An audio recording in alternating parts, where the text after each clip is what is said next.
तो उत्तराखंड में समय यही है, सही समय है, ये कहा जा रहा है जनसंख्या नियंत्रण कानून का। इधर आगे बढ़ते हैं। देवभूमि उत्तराखंड की राजधानी देहरादून से एक सनसनीखेज मामला सामने आया, जहां जंगल में एक महिला का सड़ा गला शव मिलने से इलाके में हड़कंप मच गया। मामला देहरादून के प्रेमनगर थाना क्षेत्र का है। जानकारी ये कह रही है कि बाला सुंदरी मंदिर के पास जंगल में एक महिला का शव पड़े होने की सूचना पुलिस को मिली थी। सूचना मिलते ही प्रेमनगर थाना पुलिस तत्काल मौके पर पहुंची। मौके पर पुलिस को जंगल के अंदर एक महिला का शव सड़ी गली अवस्था में मिला, जो करीब 4 से 5 दिन पुराना बताया जा रहा है। शव की हालत बेहद खराब होने के कारण महिला की पहचान नहीं हो पाई। घटना की गंभीरता को देखते हुए पुलिस ने एफएसएल टीम को मौके पर बुलाया। टीम ने घटनास्थल की फोटोग्राफी और वीडियोग्राफी करते हुए जरूरी साक्ष्य एकत्र किए। वहीं आसपास के लोगों से पूछताछ भी की गई, लेकिन फिलहाल मृतका की पहचान नहीं हो सकी है। घटना की सूचना मिलते ही एसएसपी देहरादून भी मौके पर पहुंचे और अधिकारियों से पूरे मामले की जानकारी ली। साथ ही महिला की पहचान और घटना के खुलासे के लिए अलग अलग पुलिस टीमों का गठन कर दिया गया है। फिलहाल पुलिस सभी पहलुओं को ध्यान में रखकर जांच में जुटी है और आसपास के क्षेत्रों से भी जानकारी जुटाई जा रही है। अब बड़ा सवाल यह है कि आखिर ये महिला कौन है और उसकी मौत कैसे हुई। इस पूरे मामले का खुलासा पुलिस जांच के बाद ही हो पाएगा।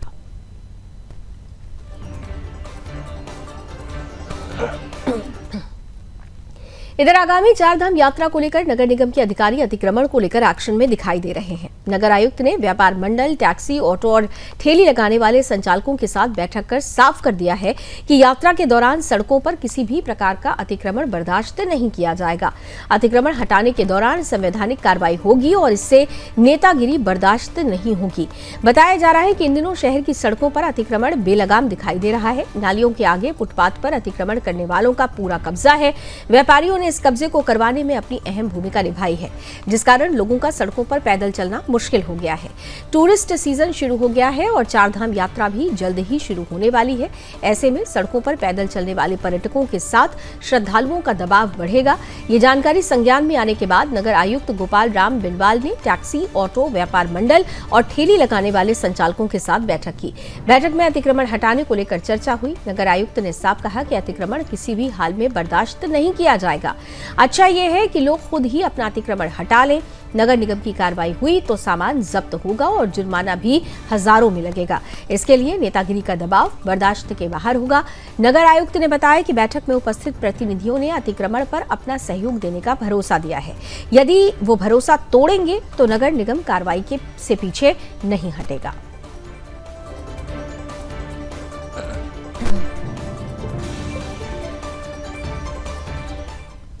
इधर टेढ़ी गढ़वाल में जिलाधिकारी नितिका खंडेलवाल ने कृषि विभाग द्वारा कराए जा रहे चेन लिंक फेंसिंग यानी घेर बाढ़ कार्य का स्थलीय निरीक्षण किया। यह निरीक्षण विकासखंड चंबा के ग्राम कोटीगाड के नौली खाला नामे तोक में किया गया, जहां जंगली जानवरों से फसलों की सुरक्षा के लिए कार्य कराया गया है। दरअसल कृषि विभाग द्वारा जिला योजना के तहत यहां चेन लिंक फेंसिंग का निर्माण कराया गया। निरीक्षण के दौरान जिलाधिकारी ने कार्य की गुणवत्ता और प्रगति की जानकारी ली।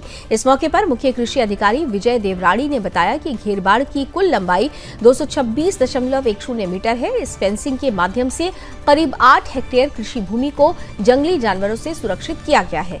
हालांकि निरीक्षण के दौरान स्थानीय ग्रामीणों ने भी अपनी समस्याएं जिलाधिकारी के सामने रखी। ग्रामीणों ने सिंचाई के लिए बनी गुल की मरम्मत कराने और कुछ छटे हुए स्थानों पर भी घेरबाड़ करवाने की मांग की है। इस पर जिलाधिकारी नितिका खंडेलवाल ने अधिकारियों को निर्देश दिए कि इन मांगों को जिला योजना में प्रस्तावित कर आवश्यक कार्यवाही की जाए। इसी क्षेत्र में कृषि विभाग द्वारा 1 एकड़ भूमि पर लाइनिंग सिस्टम के माध्यम से गेहूं की बुआई भी की गई है। जिलाधिकारी ने इस खेत का भी निरीक्षण किया और मुख्य कृषि अधिकारी को निर्देश दिए कि गाँव के किसानों को इस आधुनिक तकनीक के बारे में जानकारी दी जाए, ताकि वे भी इसी पद्धति से खेती कर बेहतर उत्पादन प्राप्त कर सकें। इसके साथ ही जिलाधिकारी ने कृषि विभाग के अधिकारियों को निर्देशित किया कि किसानों को खाद और बीज समय पर उपलब्ध कराए जाएं, जिससे उन्हें खेती में किसी प्रकार की परेशानी का सामना न करना पड़े। निरीक्षण के दौरान कृषि विभाग के कर्मचारी, स्थानीय किसान और ग्रामीण भी उपस्थित रहे।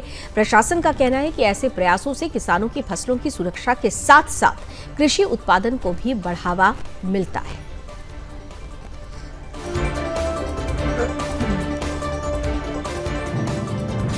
कार्य इस गांव में हुआ है कोटीगाड में, वो हम देखने आए हैं और बहुत मुझे देख के अच्छा लग रहा है कि जो महिलाएं हैं उन्होंने भी काफ़ी उत्साह दिखाया है। और जो हमारी चेन लिंक फेंसिंग है वो लगभग 8 हेक्टेयर के इस पूरे जो फार्मिंग है उसको प्रोटेक्ट कर रही है। और मुझे लगता है बहुत अच्छा एग्जाम्पल है, क्योंकि लोगों ने एक तो कम्युनिटी पार्टिसिपेशन पूरा दिखाया और इतनी सुंदर खेतियां हो रही है।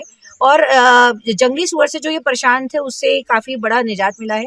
और जो अब छोटी मोटी चीज़ें रह गई हैं, जैसे सिंचाई के लिए जो हमारी गूले हैं जो थोड़ी क्षतिग्रस्त हैं, या और कुछ हम चेन लिंक फेंसिंग थोड़े से एरिया में और रह गई है, तो उसको भी हम लोग इस जिला योजना से पूरा करा देंगे। और बहुत अच्छा है मुझे सुन के कि दिन में ये महिलाएं बता रही हैं कि जब बंदर भी आते हैं, क्योंकि चेन लिंक फेंसिंग सिर्फ सुअर से प्रोटेक्शन देती है, तो जब बंदर आते हैं तो बारी बारी से इन लोग की ड्यूटी लगी होती है और वो लोग भगा देते हैं। तो ये देखते हुए आज केवी के भी हमारे डॉक्टर साहब यहाँ पे हैं, हमारे मुख्य कृषि अधिकारी, उनकी पूरी ब्लॉक की टीम यहाँ पर है। ये देखते हुए बहुत अच्छा लग रहा है और इसी मॉडल को हम चाहते हैं मैक्सिमम गाँव में